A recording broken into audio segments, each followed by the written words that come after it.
네, 안녕하세요. 회계법인 말톤의 건순한 회계사입니다. 오늘은 실사에 대해서 한번 이야기를 해볼까 하는데요. 자, 물건을 살 때는 한번 입어도 보고 이렇게 만져보는 과정이 필요하잖아요. 자, 회사도 마찬가지입니다. 투자 유치를 할 때나 M&A를 할 때 회사를 들여다보는 과정이 이제 실사라고 이해하시면 될 것 같은데요. 실사에 도대체 뭘 준비를 해야 되나요? 라고 이제 투자 유치나 엑시트를 앞둔 대표님들이 이제 종종 해주시는 질문입니다. 근데 실사를 한번 겪고 나면은 공통적으로 이런 말씀을 하시는데요. 생각보다 재무제표가 많이 고쳐지더라. 자, 오늘 영상에서는 제가 실제로 스타트업 실사를 하면서 거의 빠지지 않고 나오는 포인트들만 딱 추려서 한번 정리를 해드리겠습니다. 자, 먼저 이야기를 시작하기 전에 실사를 받는 스타트업의 현실부터 한번 이야기를 하고 가야 될 것 같은데요. 실사는 기본적으로 우리 회사가 제공하는 재무제표를 기반으로 진행이 되게 되죠. 그래서 가장 먼저 보는 게 이 회사 숫자를 제대로 관리하고 있나 일 텐데요. 자, 어느 정도 규모가 된 회사는 내부에 이제 회계팀이 있을 거고 그나마 신뢰할 만한 재무제표가 나오게 됩니다. 자, 회계팀을 언제 꾸려야 되는지는 제가 이전 영상에서 상세하게 설명을 드렸으니까 참고해 주시면 좋을 것 같아요. 자, 하지만 이제 대부분의 초기 성장기 스타트업은 그렇지가 않습니다. 회계법인이나 이제 외부 사무소에 기장을 맡겨서 세금 신고용 재무제표를 만들고 있을 가능성이 매우 높습니다. 자, 문제는 여기서 시작되는데요. 이제 세무 대리는 말씀드렸던 것처럼 외부인이고 스타트업 비즈니스 모델을 이제 깊이 알기 어려운 경우가 많이 있죠. 자, 그래서 표면적으로 보이는 증빙 위주로 그리고 세법 위주로 장부를 만들게 됩니다.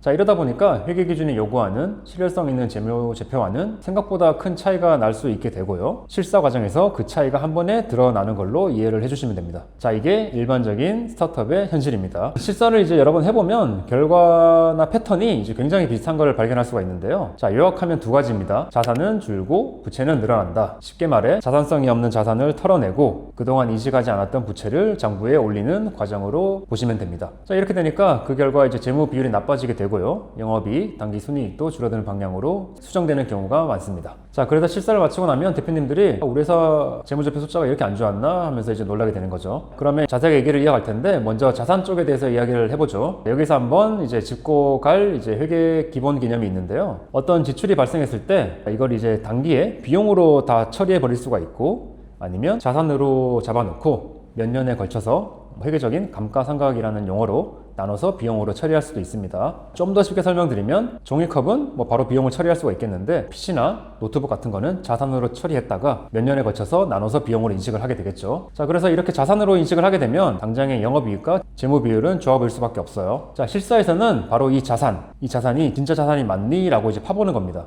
자, 그 중에서도 거의 매번 이제 문제가 되는 두 가지 경우가 있는데요. 자, 바로 개발비와 선급금입니다. 자, 먼저 개발비입니다. 스타트업 재무제표를 보면 개발비가 이제 종종 보이는데요. 지금 영상 보고 계시는 대표님들도 한번 재무제표 보시면 좋을 것 같습니다. 개발비라는 건 새로운 서비스나 제품을 개발을 위해서 당연히 거기에 투입된 인건비라든지 이제 외주 비용이 아니라 자산으로 묶어 놓은 거예요. 이렇게 자산으로 잡으면 아까 설명드렸던 것처럼 영업이익이 좋아지니까 개발비로 이제 쌓아둘 유인이 생길 수밖에 없습니다. 자, 문제는 이렇게 나간 비용들을 자산으로 처리할 때 회계 기준이 생각보다 엄격하다는 점인데요. 자, 이렇게 개발비가 자산으로 이제 인식이 되려면 조금 어려울 수가 있는데 제가 설명 한번 드려보겠습니다. 첫 번째로 식별 가능해야 되고 두 번째로 회사가 통제할 수 있어야 되고 세 번째는 미래의 경제적 효익이 유입 가능성이 매우 높아야 되고 그리고 지출 금액을 신뢰성 있게 측정할 수 있어야 됩니다 라고 회계 기준을 제가 말씀드려봤는데 모르셔도 됩니다. 자, 여기서 이제 스타트업이 가장 막히는 부분이 이제 미래의 경제적 효익이라는 부분인데요. 우리가 하고 있는 이 개발 활동 덕분에 우리 회사 매출이 증가하거나 원가가 절감된다는 걸 이제 상당히 설득력 있게 이제 보여줘야 되는데 시장 지배력이 거의 약하거나 없는 스타트업이 이걸 입증하기가 사실 쉽지 않죠. 자, 그래서 실제 실사 현장에서는 아주 특이한 케이스를 제외하고는 스타트업이 잡아둔 개발비를 대부분 이제 비용으로 털어내게 됩니다. 그 순간 영업이익은 바로 줄어들게 될 거고요. 여기까지 개발비고요. 두 번째는 선급금입니다. 선급금 자체는 이제 정상적인 항목이에요. 자, 앞으로 받을 재화나 서비스 대가를 미리 돈을 지급한 금액이죠. 나중에 이제 거래가 끝나게 되면은 재고자산이라든지 유형자산이라든지 수수료라든지 비용으로 대체되게 됩니다. 그런데 아까 제가 초반에 설명드렸던 스타트업 현실을 다시 떠올려 보면 문제가 보일 수가 있는데요. 외부 세무 대리인에게 기장을 맡긴 경우 설명드렸던 것처럼 이제 외부인들이 회사의 모든 거래 내용을 일일이 파악하기가 어려울 수도 있다고 설명을 드렸잖아요. 거래 내용을 정확히 모르면 돈은 나갔는데 이걸 자산으로 처리할지 비용으로 처리할지 어떤 계정을 처리할지 판단이 안 서는 경우가 있을 수가 있다는 거죠. 그 결과가 뭐냐? 모르겠고 일단 선급금으로 넣어두자입니다. 자, 이게 몇 년 쌓이면은 실수할 때 선급금 명세서를 펴줬을 때 본인 회사인데도 대표님이 보면서 이게 다 뭐였지 하게 되는 경우가 있는 거예요. 실사에서는 이 선급금 내역을 하나씩 까보면서 실제로는 이미 비용 처리했어야 되는 거를 찾아내고 이걸 정리하게 되는 겁니다. 당연히 영업이익은 또 한 번 줄어들게 될 거고요. 자, 여기까지가 자산 쪽이었고요. 이번에는 부채 쪽입니다. 부채는 보통 비용과 함께 늘어나기 때문에 영업이익에 이제 부정적인 영향을 주는 항목으로 이해하시면 될 것 같은데요. 은행 대출이라든지 외상대금처럼 모두가 다른 부채도 있지만 회계 기준은 이보다 좀 한 단계 더 나아가서 요구를 하고 있습니다. 자, 이런 거예요. 나중에 돈이 나갈 의무가 있어. 근데 그 의무가 지금 우리 회사의 수익 창출에 기여를 하고 있으면 나중이 아니라 지금 부채로 인식을 해 라는 게 이제 회계의 기본 핵심입니다. 자, 세금 신고용 재무제표에는 이런 것들이 대부분 제대로 잡혀 있지가 않아요. 자, 그러다 실사 과정에서 한 번에 튀어나오면서 부채가 늘어나고 비용이 늘어나고 영업이익이 감소되는 효과를 동시에 가져오게 됩니다. 대표적인 예를 한번 드려보겠습니다.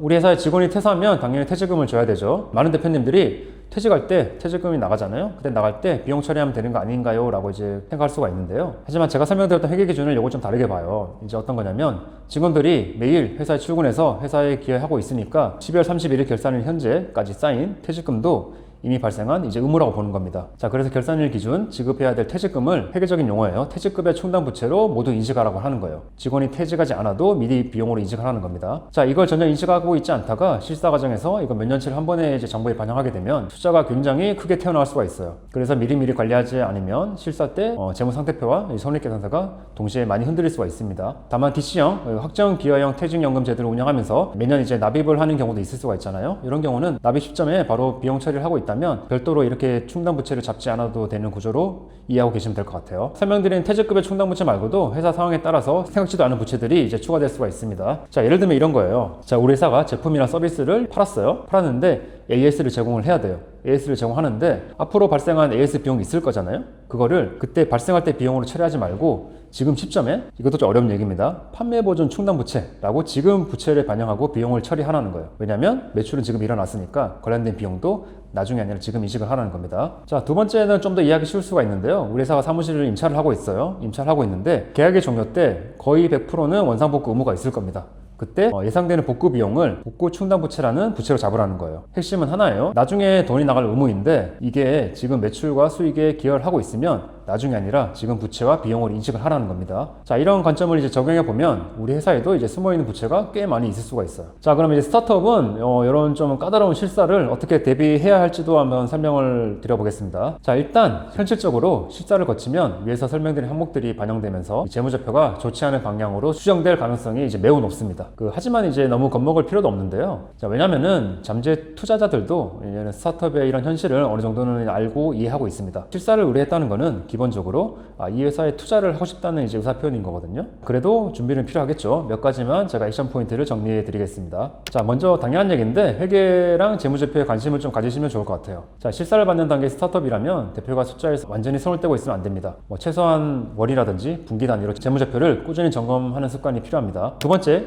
세무신고용 재무제표와 회계기준 재무제표 차이를 이해하시는 것도 중요합니다. 지금 우리 회사 장부가 세금신고용으로 작성되고 있는지 아니면 투자사에게 보여줄 수 있는 수준인지 회계기준에 맞게 작성되고 있는지 꼭 구분을 하셔야 됩니다. 설명드렸던 개발비, 선급금, 충당부채 같은 이슈들이 우리 회사 장부에 적절히 반영되어 있는지 한번 점검해 보시면 좋을 것 같습니다. 다음으로 회사 성장 단계에 맞는 회계 시스템을 구축하셔야 되는데요. 완전 외주로 맡겨도 되는 단계인지 우리 회사의 내부 담당자와 외부 전문가가 협업이 필요한 단계인지 아니면 아예 내부 회계팀을 만들어야 되는 시점인지를 반드시 체크를 하셔야 됩니다. 자, 관련해서도 제가 영상을 찍어둔 게 있으니까 참고차 띄워드리겠습니다. 마지막으로 거래 구조를 좀 건전하게 가져가시는 걸 추천드립니다. 쓸데없이 복잡하고 특이한 거래 구조는 웬만하면 피하시고 꼭 이게 필요하다고 하시면은 사전에 저희 같은 전문가와 상의해서 이제 설계를 해주시는 거를 추천드립니다. 자, 실사라는 거는 결국 이제 우리 회사의 진짜 얼굴을 보여주세요 라는 요청인데요. 자, 숫자를 예쁘게 포장하는 것보다 우리 회사가 실제 비즈니스를 건전하게 운영하고 그 내용을 재무제표에 잘 담아내는 게 훨씬 중요합니다. 오늘 말씀드린 개발비, 선급금, 그리고 숨은부채들 이 세 가지 키워드만 꼭 기억하셨다가 투자 유치나 M&A 준비하실 때 한 번씩 점검해 보시면 좋겠습니다. 오늘 영상 도움이 되셨다면 구독과 좋아요 부탁드리고요.